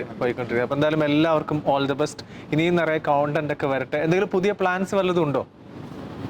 പുതിയ പ്ലാൻസ് അതൊക്കെ നമ്മൾ സർപ്രൈസ് ആണല്ലോ, നമ്മൾ ഇപ്പൊ കൊടുത്തു കഴിഞ്ഞാൽ കഴിഞ്ഞില്ലേ. അല്ല, ഇനിയിപ്പോ ഏതെങ്കിലും കോണ്ടന്റ് മനസ്സിൽ ഇങ്ങനെ ഉണ്ടോ, ആരെങ്കിലും ഒക്കെ ഇതാക്കണം എന്നൊക്കെ പറഞ്ഞിട്ട്? ഇല്ല, അങ്ങനെയൊന്നുമില്ല. പിന്നെ കുറെ നമ്മളെ ഈ ട്രോളി ആൾക്കാരിലെ കുറച്ച് അത്യാവശ്യം എന്താ വെച്ചാൽ നമ്മൾ സെലിബ്രിറ്റീസിനെ കുറച്ച് ട്രോളിയിട്ടുണ്ടായിരുന്നു. അവരുടെ മാനേജർക്ക് ഇതുപോലെ വിളിച്ചിട്ടുണ്ടായിരുന്നു. അങ്ങനെ ഇനിയിപ്പോ നമ്മളെ ഇനിയിപ്പോ അടിക്കാനൊന്നും അറിയില്ല, അങ്ങനെ മീറ്റ് ചെയ്യണം എന്നൊക്കെ പറഞ്ഞിട്ട് വിളിച്ചിട്ടുണ്ടായിരുന്നു. അത് എന്താ പറയാൻ കാരണം ഡബ്സിനെ ഞങ്ങൾ 2-3 പ്രാവശ്യം ട്രോളി ഉണ്ടായിരുന്നു. ഡബ്സിനെ അപ്പൊ ഞങ്ങൾ ആദ്യം ട്രോളി സമയത്ത് പിന്നെ ഈ ഉബൈദ് ഉണ്ടല്ലോ, ഉബൈദ് ട്രോളി പുള്ളിക്കാർ ഇതുപോലെ നമ്മളെ മെസ്സേജ് നമ്പർ ഞങ്ങൾ മേടിച്ചിട്ട് മീറ്റ് ചെയ്യണമെന്ന് പറഞ്ഞിട്ട് ആള് കുഴപ്പമില്ല, കാഷ്വലി മീറ്റ്. ഡെപ്സിയുടെ മാനേജർ വന്നിട്ട് നമ്മൾ കണക്ട് ആയി. പുള്ളിക്കാരൻ ഇവിടത്തെയാണ്, ഇപ്പൊ എന്തായാലും ഇവിടെ പട്ടാമ്പിത്തെയാണ്. അപ്പൊ ഇതോടെ കണക്ട് ആയിട്ട് ബ്രോ ഒന്ന് വീഡിയോ നൈസ് ആയിട്ടുണ്ട് എന്ന് പറഞ്ഞു. ഡെപ്സിനെ ട്രോളി തന്നെ. ഞാൻ ചോദിച്ചു ഇത് ഡെപ്സി കണ്ടിരുന്നു ചോദിച്ചു. കണ്ടിരുന്നു ആള് കുഴപ്പമില്ല എന്ന് പറഞ്ഞു. പിന്നെ ഞങ്ങൾ അതിനുശേഷം വിട്ടു, ആ ഡബ്സിയുടെ കാര്യം വിട്ടു. പിന്നെ രണ്ടാമത്തെ തവണ ഡബ്സി ഇതുപോലെ ഒരു വീഡിയോ ചെയ്തപ്പോൾ എല്ലാവരും കൂടി റെക്കമെൻഡ് ചെയ്തു, ഇത് ചെയ്യണം, നിങ്ങൾ ചെയ്താലേ ഓക്കെ ആവുന്ന പറഞ്ഞിട്ട് ഞങ്ങൾ ഒന്നുകൂടി ചെയ്തു. അത് നല്ല വ്യൂസ്, ഒരു 3 മില്യൺ വ്യൂസ് ഒക്കെ വന്നു. ആ സമയത്ത് പുള്ളിക്കാരൻ ദുബായിലാണ് ടപ്സി. ഞാൻ അപ്ഡേറ്റ് നോക്കുന്നുണ്ട്. അപ്പൊ അവൻ മെസ്സേജ് ഇതുപോലെ ബ്രോ ഞങ്ങൾ അടുത്ത ആഴ്ച വരുന്നുണ്ട്, മീറ്റ് ചെയ്യാൻ പറ്റുമോ? കാര്യം അടിക്കാൻ വല്ലതാണോ പഠിക്കാൻ വല്ലതാണോ ഞങ്ങൾ ചോദിച്ചു. അപ്പൊ ഇല്ല ബ്രോ അങ്ങനെയൊന്നും ഇല്ല, ക്യാഷ് ആയിട്ട് പുള്ളിക്കാരൻ കാണണം എന്ന് പറഞ്ഞു.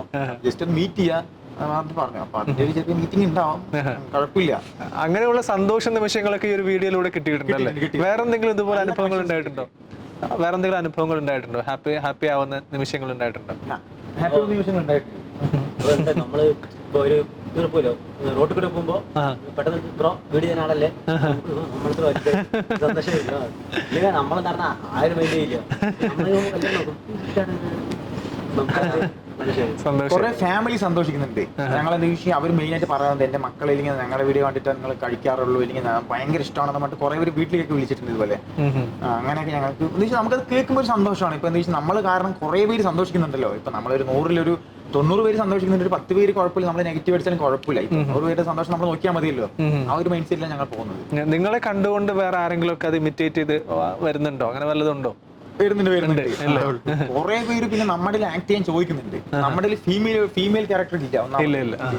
അത് നമ്മുടെ പ്ലസ് പോയിന്റ്. ഞങ്ങളത് വേണ്ടെന്ന് വെച്ചിട്ടാണ് കുറെ. ശരിക്കും നിങ്ങളത് മാറും തന്നെയാണ് ഇതില്ലേ നല്ലത് അല്ലേ? അതെ നിങ്ങൾ തന്നെ ചെയ്യുന്നതാണ് നല്ലത്. ഞങ്ങൾ ചെയ്യുന്നത് നല്ലത്. എന്ന് വെച്ചാൽ ഇപ്പൊ നമ്മൾ ഫീമെയിലെ കൊണ്ടുവന്നു കഴിഞ്ഞാൽ പിന്നെ നമ്മൾ അവരൊരു ചെറിയ പ്രശ്നമാവുന്ന ഒരു ഇത് എന്ന് വെച്ചാൽ നമ്മൾ അവരെ നോക്കണം. ഇതാകുമ്പോൾ നമുക്ക് പ്രശ്നമില്ല, നമ്മുടെ ഇടയിൽ തന്നെ നമുക്ക് എന്ത് വേണമെങ്കിൽ ചെയ്യാം എന്നൊരു ഇതാണ്. കുറെ ഫീമെയിൽ ഇതുവരെ മെസ്സേജ് അയക്കുന്നുണ്ട്, കുറെ കണ്ടന്റ് ക്രിയേറ്റേഴ്സിനെ മെസ്സേജ് അയക്കുന്നത് നമ്മളെ കൂടി ഉൾപ്പെടുത്തുവോ വീഡിയോയിൽ ഒന്നായിട്ട് ചോദിക്കുന്നുണ്ട്. പക്ഷെ നമ്മളത് പ്ലാൻ ഇല്ല തൽക്കാലം. നിങ്ങൾക്കിടയിൽ എന്തെങ്കിലും പ്രശ്നങ്ങളൊക്കെ വരാറുണ്ടോ? പ്രശ്നങ്ങൾ വരാറുണ്ട്. നമ്മൾ ടേക്ക് എടുക്കാൻ തന്നെ കുറെ ബുദ്ധിമുട്ടും ഈ പിള്ളേരെ കൊണ്ട്. അപ്പൊ നമ്മള് പരസ്പരം നമ്മള് ഏട്ടനന്മാരാണ്. പക്ഷെ എന്നാലും ഞങ്ങൾ ഇങ്ങനെ ഈ അങ്ങോട്ടും കൂടി ദേഷ്യപ്പെടുമ്പോ ഇവര് ചിലപ്പോൾ മിണ്ടാതിരിക്കും. അങ്ങനെ കുറെ സമയമൊക്കെ ഞങ്ങൾക്ക് സമയം പോവാറുണ്ട്. കണ്ടിന്യൂസ് ആയിട്ട് വീഡിയോ ഇടും എല്ലാ ദിവസവും? എല്ലാ ദിവസവും വീക്കിലി ഒരു 5 എണ്ണം മാക്സിമം ഇടും. ഓക്കെ. അപ്പൊ എന്തായാലും ഇനിയും വീഡിയോകൾ വരട്ടെ, പുതിയ ക്രിയേറ്റീവ്സ് വരട്ടെ എന്ന് ഞാൻ ആശംസിക്കുന്നു. താങ്ക് യു സോ മച്ച് എല്ലാവർക്കും. Thank you. ഗസ്റ്റ് റൂം ഇവിടെ പൂർണ്ണമാവുകയാണ്. കില്ലാടി ഗ്രാമവാസി ടീമാണ് നമ്മുടെ കൂടെ ഇത്രയും നേരം ഉണ്ടായിരുന്നത്. അപ്പോൾ വീണ്ടും അടുത്തൊരു ദിവസം മറ്റൊരു അതിഥിയുമായി ഒന്നിക്കാം. അതുവരേക്കും നന്ദി, നമസ്കാരം.